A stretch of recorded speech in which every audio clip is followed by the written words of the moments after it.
And a woman accused of killing an elderly man trying to get out on bond. Action 4's Ashley Custer has those details. Melissa Monica Patterson wasn't present in court today, but her defense attorney Ricardo Salinas explained to the judge that his client is not considered a flight risk, despite how serious the allegations are against her. What he did today is not unusual in light of her background, in light of the fact that she's got no criminal history, and in light of the fact that she's a lifelong resident from here.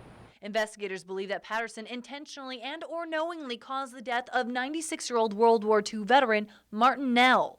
Nell was found dead inside his home on Ellis Drive on January 28th. At the time, authorities believed he died of natural causes and no autopsy was ordered. Investigators say it wasn't until a month later that his caretaker told the Texas Rangers that Nell was murdered after he and Patterson allegedly had a disagreement over his will, in which Patterson was a major beneficiary. Action 4 News asked Salinas if Patterson's bond reduction from $1 million to $500,000 would allow her to post bail. Maybe, it just depends. I think that sometimes you can work some good deals with some of these bonding companies. And in light of the fact that she's not a flight risk, I think that some of these bonding companies would probably take a little bit less. They might be able to come up with a little less money for this kind of defendant. Do you think that it's because of her family connections and her family ties that possibly...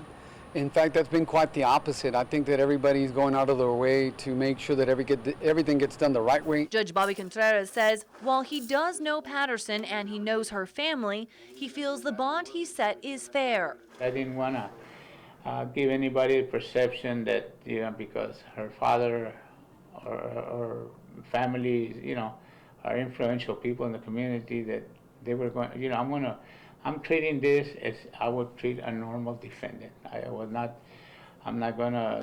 Nobody's gonna get any special consideration. Judge Contreras set several conditions along with that bond. She's gonna have an ankle brace. She's gonna have that GPS device, and the only place that she can go is either to the doctor or go meet with their attorneys or whatever, and I think we included church in there. Patterson will not be allowed to visit the Comfort House in McAllen where she currently works, and she will also have to surrender her passport. In FAR, Ashley Custer, Action 4 News. Salinas tells us Patterson's family is going to try to post that bond and seeking help from bail bond companies. However, Salinas says if they are unable to do so, they will wait and try to schedule another bond hearing.